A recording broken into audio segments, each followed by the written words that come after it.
자, 오늘 핫3 중에 핫2는요. 북한의 김정은입니다. 수재민 아이들의 수업을 참관했는데 재떨이가 놓여 있고요. 담배 광으로 알려져 있는 김정은이 여기저기 수해 현장을 찾을 때도 담배를 계속 들고 다니는 것 같습니다. 지난 17일 북한 김정은이 425여관에 방문했고 수재민 학생들을 위한 임시교실을 방문했는데 포착됐어요. 담배, 재떨이, 성냥까지 같이. 자유아시아 방송, 빈 교실로 옮겨 간부들과 회의할 때 손에 담배를 들고 흡연했다라는 얘기도 나왔습니다. 김정은이 수해 현장에 고무보트를 타고 시찰을 할 때도 재떨이와 이 담배를 들고 담배를 피면서 수해 현장을 시찰하는 모습도 포착이 됐습니다. 그만큼 굉장히 담배 광으로 알려져 있는데 우리 대한민국이야. 이제는 공공장소나 애들 앞에서 담배 피는 것이 굉장히 상식 없는 행동이지만 북한에서 특히 김정은이 피겠다는데 애들 있는 데면 어떻고 그렇겠습니까? 북한에 저런 스탠다드가 없지 않겠습니까, 김영주 의원님? 아까 이제 부천의 호텔에서도 사실은 흡연실이 있었다라고 해요. 그래서 초기에 담뱃불 혹은 이게 불 나는 냄새가 있었다고 방을 바꿨다라고 하는데 사실은 이제 안세영 선수와 우리 젊은 스포츠맨들은 우리 사회 미래를 지향하고 있다면 여전히 김정은 위원장이 저와 같은 어떤 독재적인 스타일 또 아무데나 아이들이 있는데도 담배 재떨이를 들고 다니는 그런 스타일은 이미 이게 과거에 머물러 있다라고 하는 거고 또 억압적인 구조 속에서 가능하다는 거고 이제 그런 측면에서 아니 김정은 위원장이 그래도 스위스 유학파인데 어떻게 저럴 수 있는가 미래하고 너무 거리가 멀다라고 하는 것을 다시 한번 느끼게 되고 심지어는 고무보트에서도 담배를 피운다는 거 얼마나 위험합니까? 위험하죠, 사실은. 이제 그런 것들은 옆에 있는 사람을 상당히 괴롭히는 거거든요. 그러니까 누군가 저걸 계속 들고 다녀야 되고 치워야 되고 얼마나 또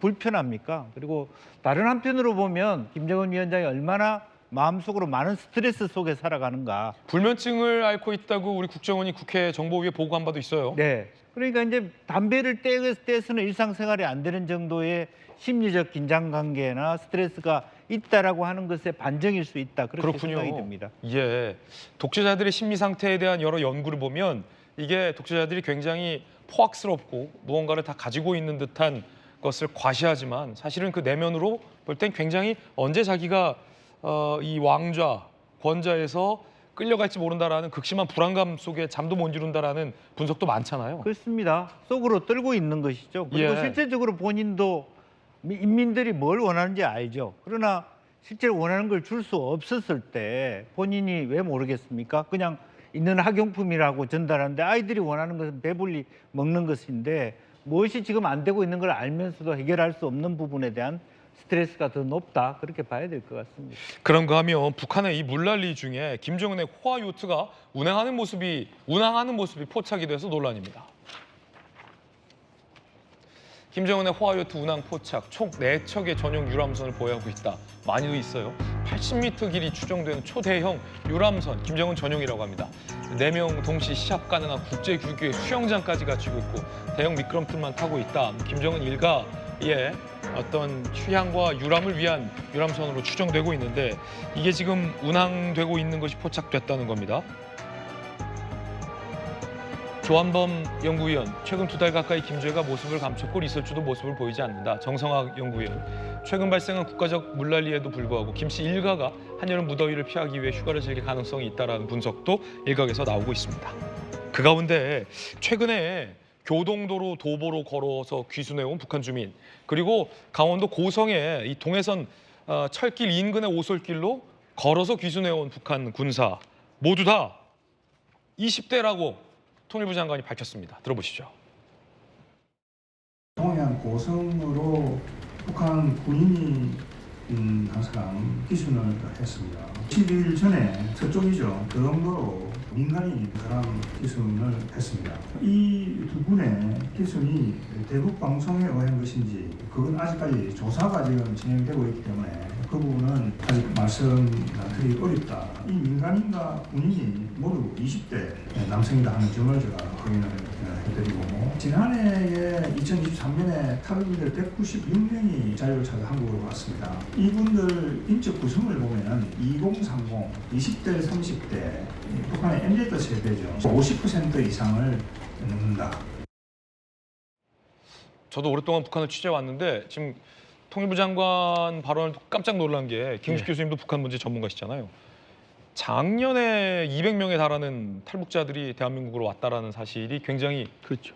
깜짝 놀랐던 게 코로나 때문에 한동안 뭐 두 자리, 한 자릿수로 네. 탈북자 수가 위축됐었는데 다시 200명 가까이 늘었다라는 것, 그리고 그 절반이 20대라는 것, 그리고 이번에 걸어서 귀순해 온 북한 주민과 북한 병사도 20대라는 것, 김정은이 담배 피고 자기네들끼리 호화 요트 운행하고 뭐 식사도 먹을 거리도 살 거리도 입을 거리도 책임져주지 못하고 있는 것에 북한의 20대, 30대들이 더 이상은 참지 않는다. 이렇게 봐도 되겠습니까? 그렇죠. 그러니까 일당 독재 국가이고 조선노동당이 이른바 북한 인민들의 모든 의식주를 책임져 준다는 그런 그 위장된 그 전설 속에 살고 있는 거 아니에요? 그런데 특히나 MZ 세대 같은 경우는 20대 젊은이 같은 경우에는 당이 나한테 뭘 해줄 수 있느냐, 당에 대한 고마움, 그리고 당이 중요하다, 당에 대한 어떤 중요성 이런 것들을 그 기존의 40대, 50대 중장년 세대와는 전혀 다르죠. 네네. 왜냐하면 북한이라는 나라가 1990년대부터 이제 위기에 처해서 지금까지 지금 30년 가까이 위기가 지속되고 있고 경제난 지속되고 있기 때문에 태어났을 때부터 경제가 어렵고 먹고 살기 힘들었던 세대가 MZ 세대입니다. 그러니까 국가로부터 당으로부터 심지어 김정은으로부터 뭐 하나 받은 게 없다는 생각을 당연히 할 수밖에 없고 MZ 세대 특성상 그러한 어떤 자신들의 불만을 있는 그대로 다 표출하고 자신들의 자유로운 결정에 자기 스스로의 어떤 행동들을 결정을 하는 상황들이잖아요. 그렇기 때문에 저는 코로나 때 국경 봉쇄로 인해서 입시 좀 숫자가 줄었던 이 탈북자 숫자가 다시 좀 늘어났다고 있다는 것도 상당히 좀 새롭게 들리고 또 하나는 김정은이 집권하자마자 가장 먼저 주안점으로 시행했던 게 탈북자들 탈북 못하게 막는 것이었습니다.